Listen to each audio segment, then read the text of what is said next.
Bienvenue sur Africa 24 dans cette nouvelle édition du QG Weekend. Voici les titres de l'actualité. Le bras de fer se poursuit au Togo entre pouvoir et opposition. Les marches organisées par la coalition de l'opposition ont été autorisées par le gouvernement, mais avec un itinéraire imposé. Malgré cette condition, aucune manifestation n'a pu se tenir cette semaine dans les rues de Lomé. Le Bénin s'est doté d'un nouveau cadre législatif pour lutter contre la commercialisation des carburants de contrebande.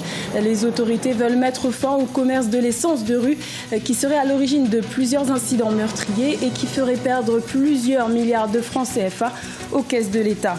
Et la Fédération ghanéenne de football est en passe d'être dissoute après les révélations d'une enquête journalistique. Plusieurs dirigeants et arbitres de cette association seraient impliqués dans des délits de corruption présumés estimés à plusieurs millions de dollars. Au Togo, depuis le début de l'année 2018, l'opposition multiplie les appels à manifester pour réclamer le retour à la Constitution de 1992 et l'alternance politique. Les marches qui étaient dans un premier temps interdites par le gouvernement ont finalement été acceptées, mais avec un itinéraire imposé, une condition à laquelle l'opposition ne compte pas céder. Toutes les marches prévues cette semaine n'ont pas pu se tenir. Pour quelles raisons? Élément de réponse avec notre correspondante Emefa Kofi.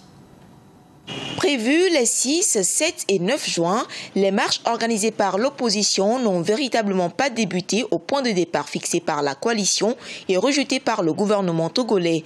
Le ministre de l'administration territoriale avait défini un itinéraire aux organisateurs.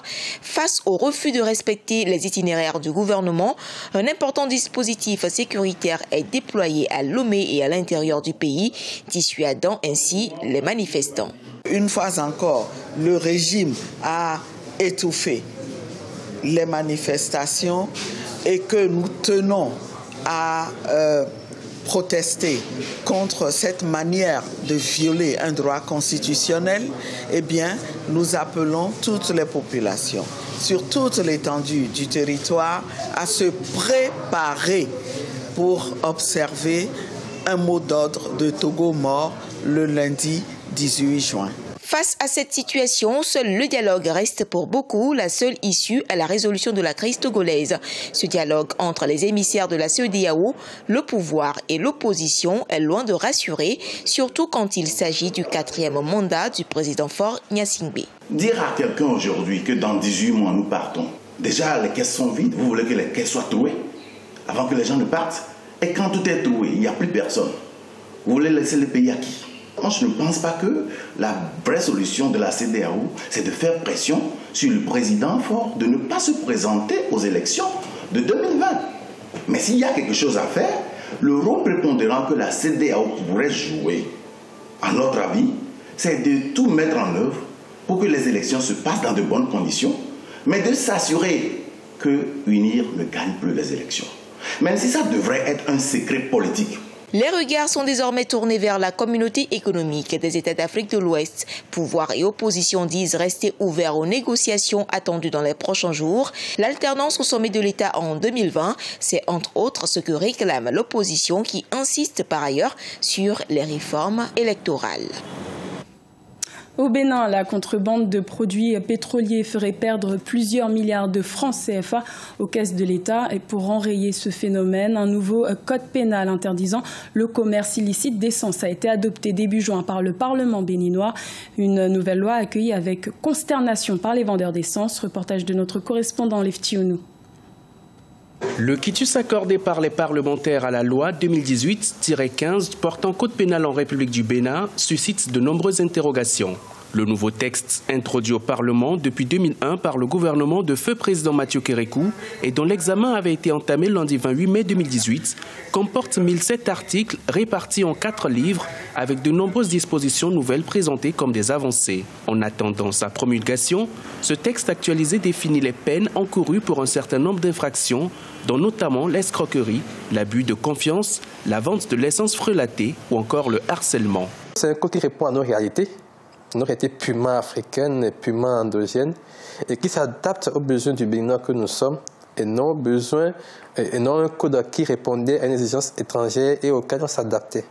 Moi, je pense personnellement que ce code apportera un plus en ce qui concerne la répression des infractions pénal au Bénin. Au nombre des innovations introduites dans le nouveau code pénal figure l'interdiction et la commercialisation sous toutes ses formes de l'essence frelatée. Cette interdiction est clairement martelée à l'article 929 de la loi 2018-15 du code pénal et qui alimente les débats. Des sanctions pénales sont prévues à l'article 930 du texte.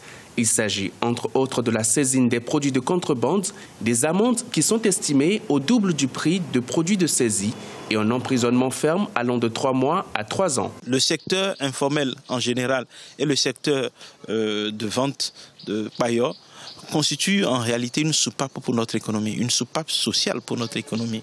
Et lorsqu'on viendrait à supprimer cette activité, tout le reflux en termes de demande d'emploi, en termes de demande d'exploitation de la main-d'œuvre, qui certainement n'est pas qualifiée, mais qui a besoin parce que, étant une main-d'œuvre active, d'accord, donc en âge d'être employée, d'être utilisée pour produire de la richesse, il faudrait que les autorités puissent penser à des mesures d'accompagnement. Le commerce de l'essence frelatée occupe plus de 50% du secteur des hydrocarbures au Bénin. Environ 80% des usagers s'approvisionnent auprès des contrebandiers à cause du prix compétitif qu'offre le secteur informel.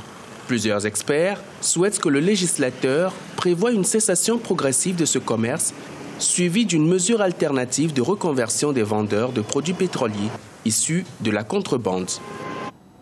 La Banque nationale de la Guinée équatoriale poursuit sa conquête sous-régionale. Le seul établissement public du paysage bancaire équato-guinéen veut ouvrir une filiale au Cameroun, mais plusieurs démarches sont nécessaires pour remplir les critères relatifs à la concrétisation de ce projet. Les explications de Corinne Kamsefehem. Le Cameroun représente un marché d'environ 25 millions d'habitants.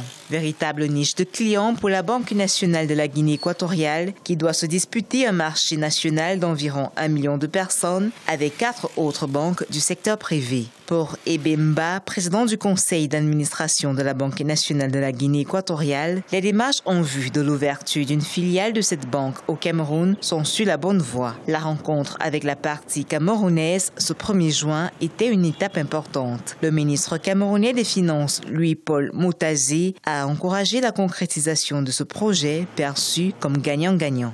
Une nouvelle banque qui s'installe au Cameroun, c'est une offre supplémentaire de financement de l'économie, notamment en direction des PME qui ont plus que jamais aujourd'hui besoin d'être accompagnées financièrement. Une nouvelle banque qui s'installe, c'est le réseau bancaire qui est renforcé et comme vous le savez, la solidité du réseau bancaire est un indicateur, est un des gages de la solidité d'une économie. L'Afrique centrale dispose d'une monnaie unique, des institutions bancaires régionales et des outils communs de supervision. Pourtant, cette zone a souvent été vue comme le mauvais élève en matière d'intégration financière en Afrique. Pour les experts, l'ouverture d'une filiale de la Banque nationale de Guinée équatoriale au Cameroun va, entre autres bénéfices, consolider l'intégration dans la sous-région. Si l'on considère que l'extension de ce maillage régional des banques ou des services bancaires, des services financiers, va contribuer également à une dissémination, à une vulgarisation des meilleures pratiques.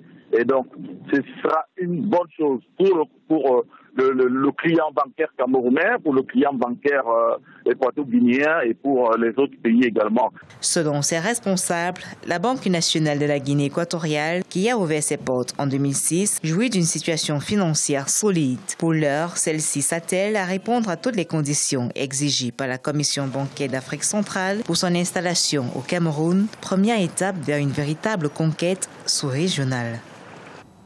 Au Ghana, la décision du gouvernement à l'encontre du Ghana Football Association a fait grand bruit. Les autorités ont décidé le 7 juin que la Fédération ghanéenne de football serait dissoute très prochainement. Cette annonce intervient après des révélations faites par une enquête journalistique dénonçant des pots de vin de plusieurs millions de dollars. Plus de détails avec Solène Duplessis. C'est une annonce qui bouleverse le monde du football au Ghana. Le gouvernement ghanéen a annoncé ce jeudi 7 juin la dissolution de la Fédération ghanéenne de football. En effet, la fédération serait impliquée dans plusieurs affaires de corruption concernant les dirigeants et les arbitres.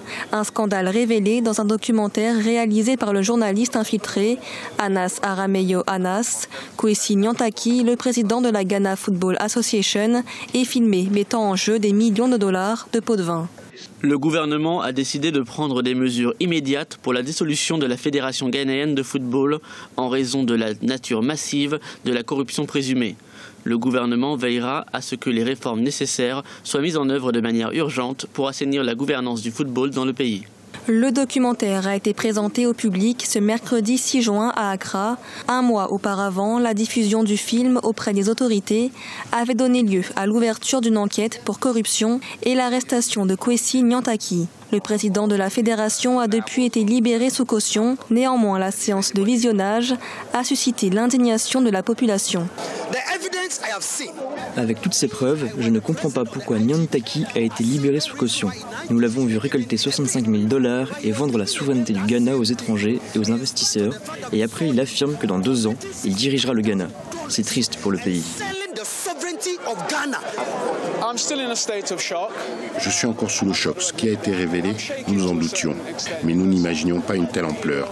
Mais maintenant, c'est l'occasion de reconstruire le football ghanéen sur de solides bases et de faire les choses correctement.